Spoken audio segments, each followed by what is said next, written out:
Today, we're going to talk about boundaries.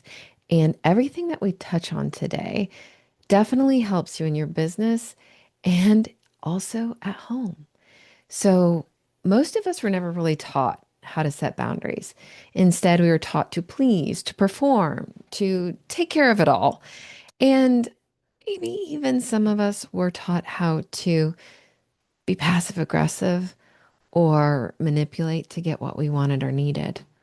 Not because anybody's fault, just what we were growing up with at the time.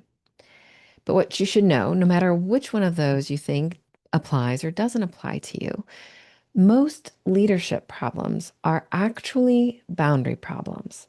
So, in business, a lack of boundaries doesn't look like you're being mean or you're being kind.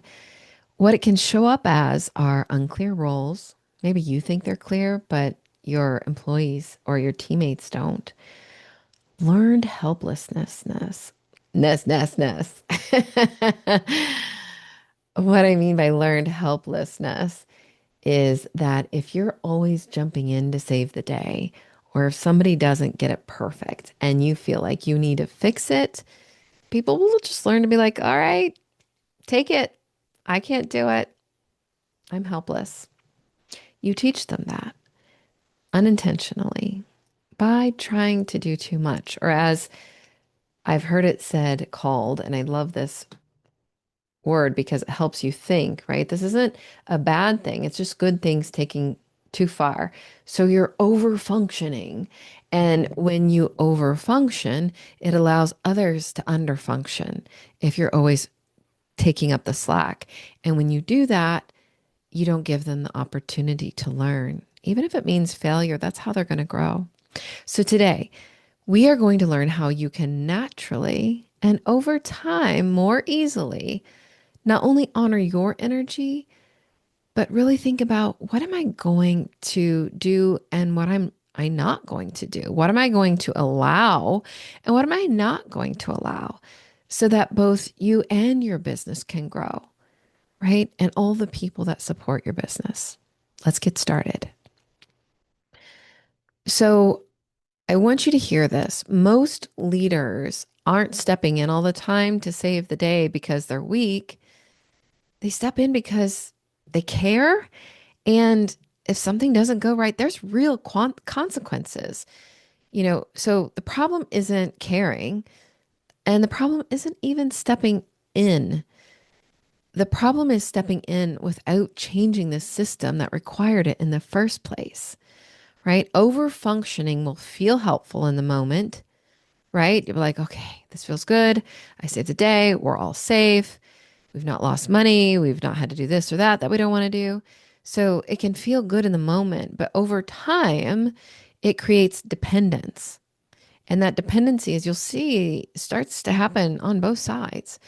So, what we're going to do today by setting healthy boundaries isn't about just letting it all go and letting it fail. It's learning to see short term protection versus long term dependence. Because our goal is to have a prosperous business, not just today, not just in this hour, but for the long term. And I've heard again and again and again from the entrepreneurs that I work with at Limitless You that, oh my God, there's no end of the tunnel. I'm always hustling. I'm always having to take care of things. And long term, that's not sustainable. So let's find something that not only produces prosperity, but it feels good. So let me ask you this, and I want you to ask yourself. I wish I could hear you, but I can't. If you want to set up a live conversation so I can hear you, you could go to unlocklimitlessyou.com/call. But for now, I just want you to answer this to yourself. How many of you that are listening couldn't afford for something to fail because there were real consequences? Money, loss of clients, or just people that depended upon you, and you felt like failure's not an option? My guess is most of you are saying, yeah, to at least one of them, if not all of them. Let's keep going because I want this to be relevant to your business. The return on investment of your time listening to this podcast, or if you're attending it as a mastermind, to be super valuable to you. Next question. How many of you step in, fix it, and tell yourself, phew, I'm too tired. I'll train them later, or I'll transition this later. But later never comes because you're always so busy. Again, I have a feeling the grand majority of you have been facing this. Now let's go a little deeper. What do you think stepping in repeatedly is quietly teaching your team about ownership? If you're not watching this live on YouTube or one of our podcast things, I would love for you to, because I have these pictures that you're going to relate to. There's these two guys, younger guys, sitting with their arms crossed, sitting back in their chair. Why this older man is like showing them what needs to be done and kind of taking over. And they just look so disheartened. What do you think you're teaching your team if you're always saving the day?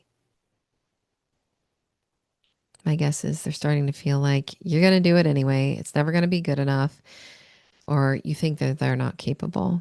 And that's not going to be motivating to them. Next question. How many of you grew up in an environment where you learned early that things worked better if you stayed on top of everything? Right? So many of us were given responsibilities as children that really maybe were well intentioned or maybe not, but were never meant for children to carry. And so your nervous system and your subconscious mind started to believe that that was what you had to do to survive. So then ask yourself, how many of you typically don't fully trust that others will handle things unless you step in or you're quote unquote watching? Perhaps you couldn't trust that it would work out in the past. Then you're still not trusting, but maybe you haven't given them a chance. It's not your fault. I want you to think about this.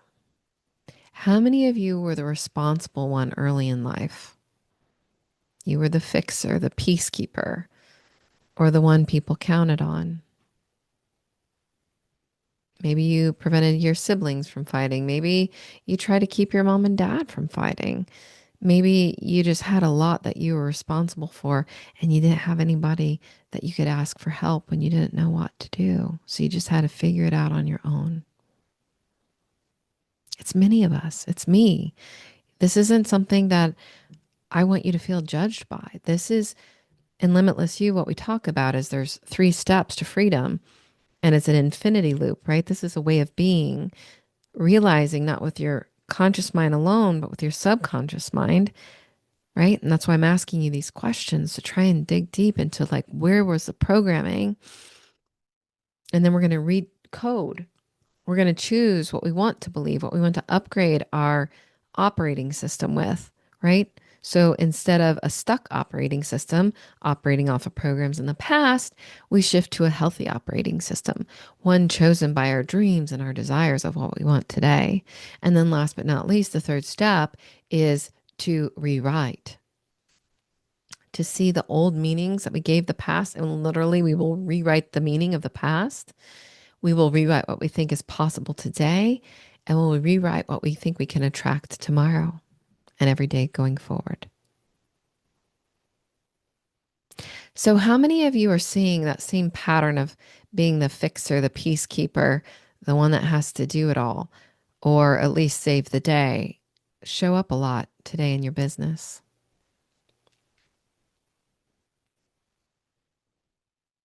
Where do you find yourself consistently stepping back in to take over things, to fix things, not because you think it's strategic, but because it feels uncomfortable to let somebody else struggle, fail, or learn? Maybe you're not even worried about the money loss or the client loss, and you just can't bear to see somebody suffer or struggle. So rather than letting them go through the learning curve, you're like, let me help you with a quick fix because it's just too painful to watch. And as you ask yourself these questions, it's so important to tap into the data of our body and to get that early warning signal, which comes from our body, not through words, not through flashing lights, but through feelings and sensations. So, what do you feel in your body right before you decide, I just have to handle this or I'm going to have to fix it? And if you don't know right now because you haven't been paying attention to your body, that's totally fine and quite normal, honestly. Check it next time. Next time you feel like, I got to step in, I got to handle this, I got to fix this before you move forward. What are you feeling in your body? Because that's going to be valuable data going forward. Because then when we learn how to set healthy boundaries, we know that, like, I'm feeling this. I don't want to go back to the old way of my stuck operating system. And I want to do my healthy operating system because that's what's good for me. That's what's good for everybody around me. And that's what's good for the company. So, what you choose to believe is true or not true dictates the way boundaries feel, how you set them or don't set them, and how well they work. So, if you're listening to this, you can't see my pictures, but on one side, I have this beautiful boardwalk going through the woods. And there's boundaries. It's clear. Where do you walk? How do you keep your shoes from getting all muddy? How do you make sure you don't fall down? It feels good. It feels peaceful. It feels right. And on the right side, I have a fence with barbed wire on the top, right? When you feel like you have to climb a fence and it's super painful and scary. So I don't want you to feel that barbed wire fence. I don't want you to think about the barbed wire fence. I want you to know that the boundaries you set when you follow some of the things that I share with you today can feel peaceful, can feel comfortable, can actually feel good for you and the person you're setting them with or the people. So, how do you know when it's time or perhaps past time to set healthy boundaries? I'll go through 6 things. These aren't the only things, but they're common. When you're tired of saying yes, when you really mean no, it's time to set a healthy boundary. Or perhaps you just can't take any more hurtful behavior, or you just can't take any more of the negative energy, whether they say anything or not. Sometimes you just feel negative energy. I know that I used to be told when I ran large teams and before I got through my transformation that we don't need you to say anything to know when you're unhappy. We can tell when you walk in the room. Energy is real, it doesn't need words. So if you're feeling that negative energy and you don't want to, it's time to set a healthy boundary.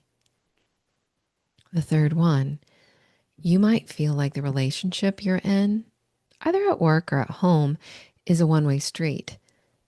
And you feel you can't stop overgiving, even when you want to, even when you're exhausted. Another time to set a healthy boundary is when you are done, quote unquote, letting someone or something drive you crazy. And the reason I say quote or unquote is because actually nobody can make you feel crazy or get you to feel anything. It's what your thoughts are about what they're doing or the situation that cause the feelings. And if you're like, I don't get that, I don't understand that, I need help with that, again, just reach out to me at unlocklimitlessyou.com/call and I'll get you there. It's going to feel so much better. Another reason you might want to think about setting a healthy boundary and actually doing it is if it feels better to be without the person or the thing that's causing your discomfort than with the person or the thing. So I know that a lot of people are in relationships and they're like, oh, I'd actually feel better if I wasn't even in this relationship. Or maybe you have that employee and you're like, oh my God, I just wish they'd quit. Let that land. There's a way to not let it get that far. And even when it is that far, there's a way to make it feel better and to get to resolution. And the last example I'll offer and invite you to think about is if you're not living the life you want because you think someone else wants you to do or be something different, or you think you should, whether it's your spouse or your peers or your boss or your parents, I don't care who it is. Or maybe you just have this feeling of I should, and you don't know where it comes from. We can go on a subconscious safari and find out exactly where it came from and how to remove it. But until then, if you feel that you aren't living the life you want, it's time to set a healthy boundary. So now we know when it's time. Let's talk about why sometimes we don't do it. What are some common barriers? You might be repressing old emotions. You might not know what your feelings are. A lot of people try and disconnect from them because they feel they're too hurtful. Maybe you have a dependency on a person and you're scared to set a barrier.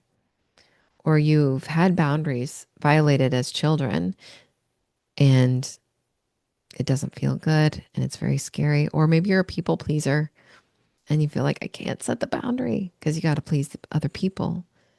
Maybe you suffered abuse. Maybe you just don't understand your own limits. Maybe you had poor parental role modeling, low self-esteem, poor communication skills, shame, codependency, caretaking. There's all sorts of barriers. And where you put your attention is where your energy goes. So let's put attention not on these barriers. Let's put attention on what we want. And let's start setting them. Before I teach you how to set healthy boundaries, I want to make sure as best as I can to save you for some of the pitfalls that people fall into when setting boundaries that create unhealthy boundaries. Remember that barbed wire fence I talked about? I don't want you or anyone else around you feeling that. So here are the things to avoid. Number one, unhealthy boundaries are rigid or non-existent. Either they're too strict, preventing meaningful connections, you've boarded yourself up, or they're too lax and you allow harmful overreach. Before I go further, I want to make sure I say, though, thoughtfully and carefully, there are some non-negotiable boundaries that are okay to be rigid. Number one, don't hurt yourself. Number two, don't hurt anybody else. And number three, don't let anyone else hurt you. Those are non-negotiable. All right. The second common mistake is you set a boundary to control something or to control somebody and you accidentally use it, or maybe not accidentally, but well intentioned, use it to manipulate or to get others to do what you want them to do, regardless of how they feel or what they want. That's not a healthy boundary. I'll tell you what are healthy boundaries and why this isn't more, so keep listening. The third one is unclear or inconsistent. This is one that I have to work on myself with my children, where you fluctuate based upon the situation or your emotional state, and it just leads to confusion and instability. So if you set a healthy boundary, but then when you're tired, you let it go, or when you've been trying to enforce it and it's taking so much energy and you just give up, that's going to hurt you in the long run. So it's really something to practice so that your boundaries are not unclear and they're not inconsistent. The next one is fear driven. If you establish a boundary out of fear of rejection or conflict, rather than out of respect for yourself or others, it's very unhealthy. It's not going to actually even get you what you want, and it's going to create more of what you don't want. So these are little checklists that as you start to set boundaries, just make sure these aren't there. They're not showing up either in words or in your energy. There should be no, I shouldn't shit on you. I advise you not to make any of your boundaries blame oriented. If you involve placing responsibility for your emotions or decisions on others, you're blaming them. And oh, by the way, you're giving up your power, and it's an untruth. It's very unhealthy. So know that, like I said before, nobody can make you feel anything. Nobody can make you decide to cave or not cave on your boundary. It's the meaning you're giving to the situation and the imagination of what you think might happen. The last one I'll share with you is unhealthy boundaries are dependency creating. If you foster unhealthy dependence or codependence, what is codependence? It's a condition where, I mean, there's so many things that we could talk about, but I'll simplify it in one facet of it. It's a condition where individuals obsessively put other people's needs before their own. If you think of a quarter, right? There's heads, there's tails, right? So that's the head. The tail is when codependent people on those people that are over functioning are under functioning, and they have low self esteem. They have a strong need for approval and difficulty in setting their own healthy boundaries. They often find themselves, on the head side in a caretaking role and sacrificing their own well being for the sake of others, or on the tail side in dangerous situations where people are not treating them as they want to be treated. But they're just teaching those people that that's okay by not setting the healthy boundary. So those are the things not to do. Let's talk about now where we want to put our attention and how we want to build boundaries to create stronger leadership, both at work and at home, so that our nervous system feels safe and we can innovate and be creative. Because hustling and being stressed is not where you're going to thrive. You might survive that way, but where you're going to thrive is from your peace. And in your peace, you find your power and your creativity, and your world opens up. So let's get there. What are healthy boundaries? And again, if you want to dive deeper into this, a lot of what I'm sharing today is inspired by Melody Beattie's book. She's the woman that invented the whole concept or word of codependency. I would go to her book called The New Codependency if you want to dive deeper into what we're learning today. So back to what I'll share. Healthy boundaries are, one, self-defined. Self-defined. And sometimes you got to dig a little deep to figure out what your true self wants. And that's what we do at Limitless You. Until we get to speak, I want you to think about what are boundaries that I have felt crossed, but I didn't even know I had one. I think it was Aristotle or Socrates says, know thyself. It's the most powerful thing. Know thyself and figure out, where do I feel violated, or where do I feel stressed? Where do I feel like my energy is being drained? What are my limits? And start defining your boundaries according to your needs and your values, not your conditioned values, your true values. And if you need help doing that, again, just reach out. Number two, communicative. What does that mean? Clearly articulated to ensure that others understand them. Use direct, concise, and respectful language. Just like in presentations and everything else, tailor your message to the level of, like, let's say, some people say a 7-year-old. I say a high school educated adult in the business world. You want to keep simple language, not the consultancies. I used to speak at Accenture for so long, but simple language so that they understand. And make sure that you offer opportunity If they have questions, not to defend yourself, but to clarify what you're saying. Because if they have any uncertainty, they will most certainly misinterpret it in a way that feels less painful to them. Number three, flexible. This is not the opposite of what we said not to do, right? When we said inconsistent, right? Flexibility is not being inconsistent in execution of it. Flexibility is allowing adjustments, refinements as you learn new information or you learn more about yourself or situations develop. But in that flexibility, you adequately and thoroughly communicate why you're being flexible. It's not because you're being inconsistent, it's because you're evolving your understanding.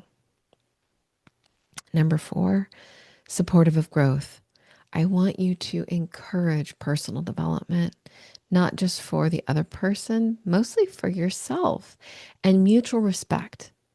What does that mean? People, I think, misinterpret that word respect.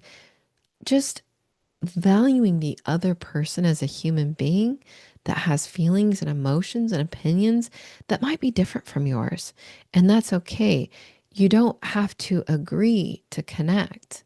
You don't have to disagree to stay true to you. You can agree to disagree. That doesn't require low vibrational blaming, shaming, arguing, or anything else of that nature. I want you to focus on how do we foster independence and empowerment for myself and for my team or my spouse or even my children. Number five, consistently applied. Regular maintenance and respect for your boundaries in all types of interactions are crucial for effective relationships. And anytime I say relationships, I don't want you to just think about my intimate relationships. Every relation you have with another human being, I would argue, even alive or dead, professionally and personally, like nurture these. Just like you nurture your business, you nurture your body, you need to nurture your boundaries.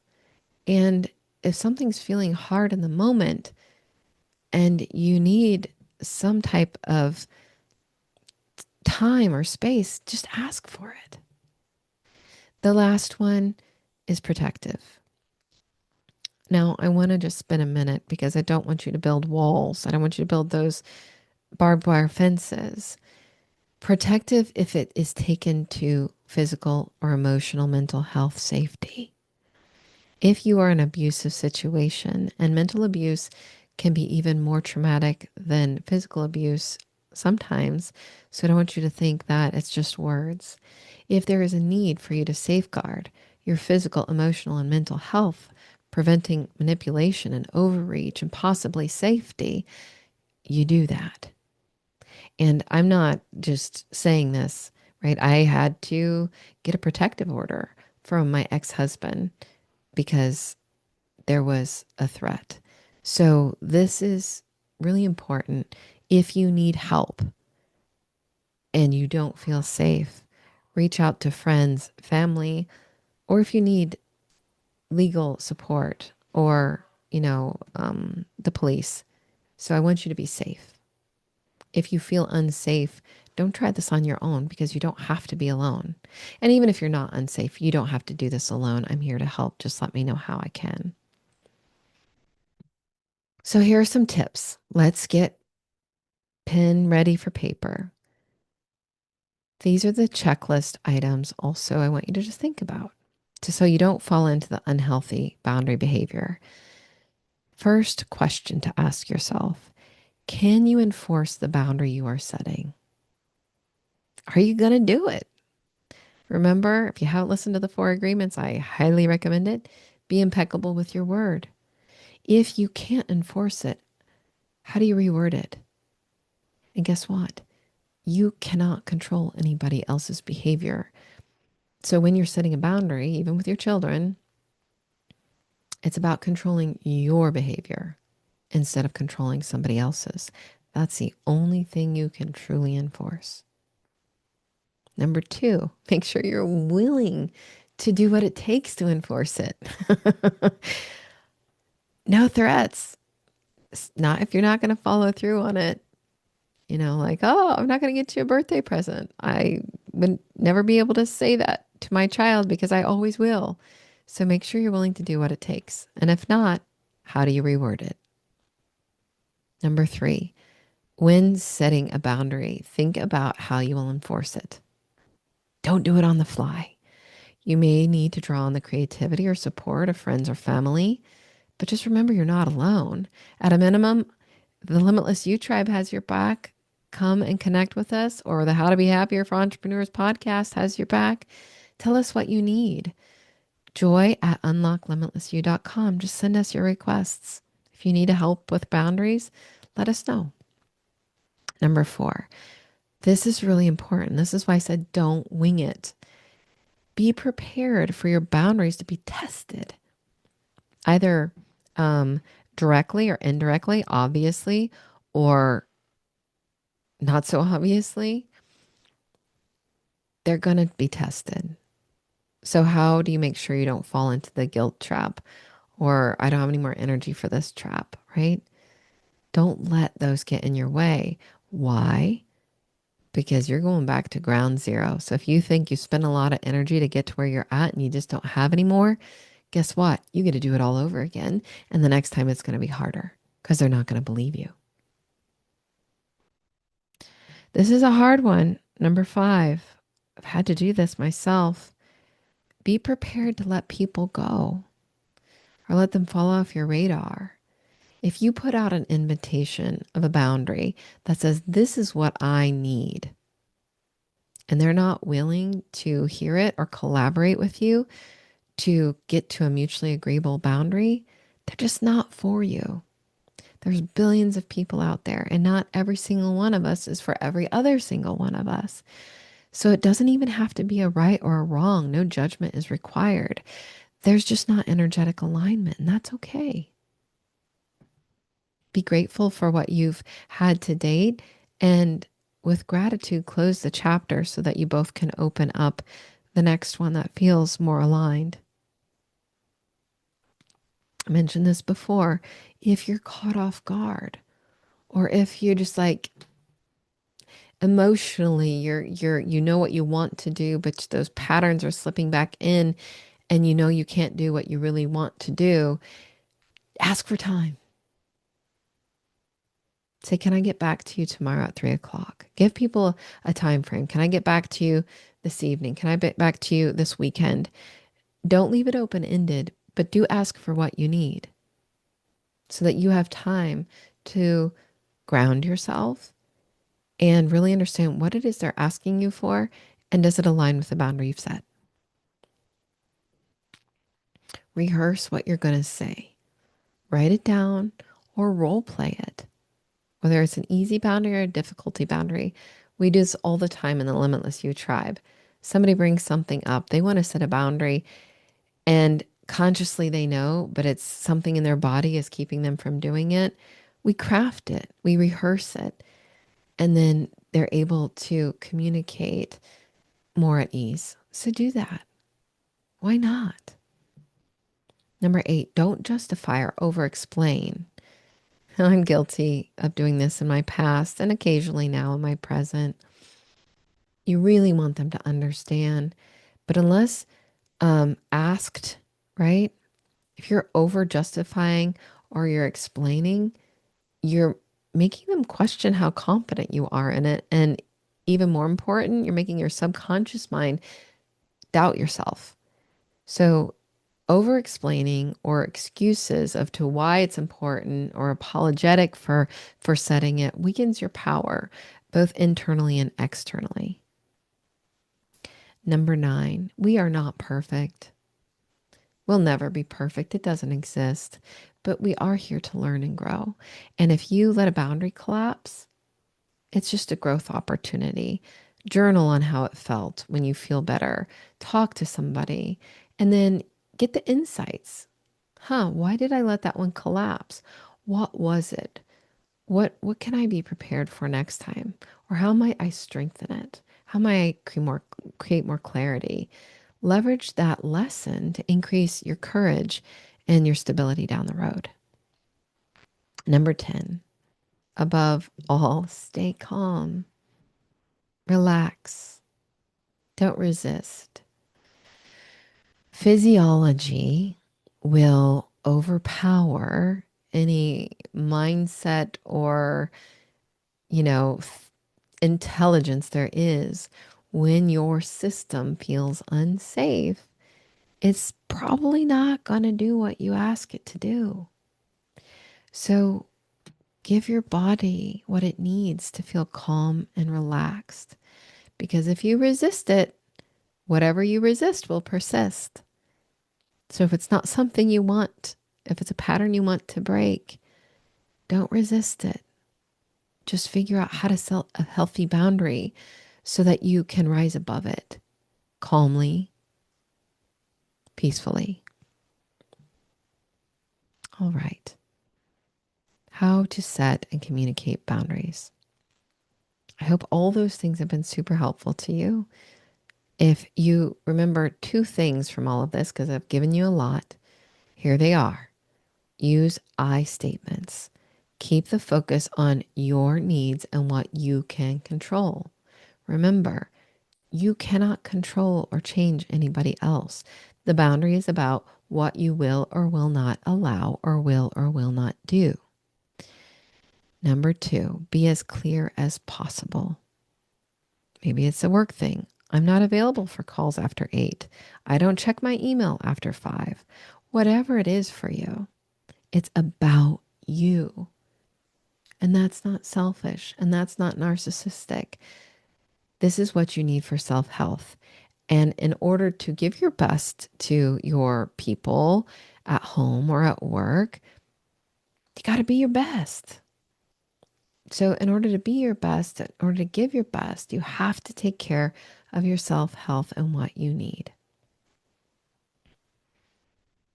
So what is going to actually create the peace for you as a leader or as an aspiring leader are these healthy boundaries. And I want you to know a healthy boundary in business is not a conversation. It's not a one single conversation. It's not one single debate. It's a system that produces natural consequences without constant oversight. Wouldn't that be nice? So the peace comes from clarity and containment, not from all the review loops where you feel like you keep reviewing and fixing the same thing. So a lot of founders or leaders or business owners think their problem is the people, but usually it's a system, a role fit, or undefined standards. When expectations are clear, your boundaries don't feel personal, they feel professional. So let's think about this from a business perspective. A real boundary will answer, who owns this? What does done or success look like? How do we measure success? And what happens if it's missed? Not as punishment. So we're going to take out all emotion, take out all rescuing, take out all surprise. It's a very natural consequence that people understand. So let's build them out. I want to give you tactical things you can start using today. So here's a scenario. Imagine you're a manager or a leader of somebody in an operations role that keeps messing up something, whatever it is. I'm sure you have somebody in this situation. Step 1, reset the system, not the person. Here's how to start setting a healthy boundary. Whatever their name is, how I'm feeling isn't your fault. When project deliverables are submitted without meeting our agreed upon standards, the story I told myself was that I hadn't been clear enough about ownership or what done actually means, and that if I didn't step in, the business and our people could be impacted. I felt pressure and responsibility, and honestly, a bit anxious. I care about building a business that runs well without constant intervention, and about developing leaders who feel clear, confident, and trusted in their roles. So, can you share what you're experiencing when these expectations were given or missed and what your intention has been so I can better understand where you're coming from and how we can make this better. Now you're thinking, well, I did already tell them exactly what was needed and they just don't get it. Judgment will never produce the results that you want. That's what we're taught. That's what we're felt. That's what we've experienced, but it's not motivating. It's demotivating. So why what I'm suggesting works is because there's no blame. There's no shame. There's increased connection, trust, and motivation that you actually care. And why would we think anything less would actually inspire that person to take ownership? Why? Because that's not how we were taught. That's not what we've experienced. I'm here to share, though, that this is the way forward if you want peace and you want growth. So, step two, after you've listened to what they thought, you'll probably hear something like, well intentions just gone wrong. But if you judge them from the start and you blame them, you'll never learn what their good intentions are, and you probably will never because they'll lose them. So let's not do that. Step two, clarify roles, standards, and definition of done. Um, in prior sessions, I've talked about racy matrices and SMART goals. And I'll tell you a little bit about that. And I'm doing this because I know you're all business oriented, but I still want you to think that this and know that this is a human thing. I'm giving you frameworks that you can use to help with the most important part, which is the human, you and those that you work with. So, step two, and don't worry, I'll put this all together at the end. Step two, say it's Jim is the employee that keeps making misses. Jim, let's talk about what success looks like so you know what conditions must be met for the work to be considered complete. Also, let's discuss how we might create space for both what you want and need, based upon what they just told you, and what I want for the business so that you can feel confident and supported in owning your role and enjoy your role. And I can feel trust, clarity, and peace. And I don't have to step into the weeds anymore because I'm sure it doesn't feel good to you anyway. And so then you set those SMART goals. They're specific, they are measurable, they are achievable, they are relevant, and they are time bound. You can go Google SMART goals. You'll find all sorts of tools on how to do that. Why this works. This is where clarity and alignment are going to increase. And where you have more clarity and alignment, you have more peace. The blame, the shame, the judgment, the resentment, that does not bring peace. So we're eliminating that and we're increasing clarity, increasing alignment. Two more steps before we put it all together. Step three. Next, you're going to set the boundary with built-in natural consequences after you've had a discussion around what the agreements are, what definition of done and success looks like. You're going to set a boundary with natural consequences so that you don't get in that old loop of over-functioning, correcting, saving. Maybe it gets better for a little bit and then you repeat again or it goes to some other thing. So let's hop into step three. How do I set the boundary with built-in natural consequences? Here's an example. Jim, I also want to let you know that if a deliverable continues to be missed, the agreed upon definition that we've just worked through, what success looks like, what we call our definition of done, I will choose to pause the work to reset the role expectations and ownership before moving anything forward, not to punish or create pressure for you, but to protect my peace, the health of the business, and to stay aligned, clear, and respectful of both of us. Why does this work? Well, you're not saving them anymore. You're not overcompensating. You're not reviewing. You're not hovering. You're not demotivating or even demoralizing them, right? It's just very clear. So, step four, you're going to include a decision point with that boundary and natural consequence because you don't want it to feel like punishment. You want them to feel supported.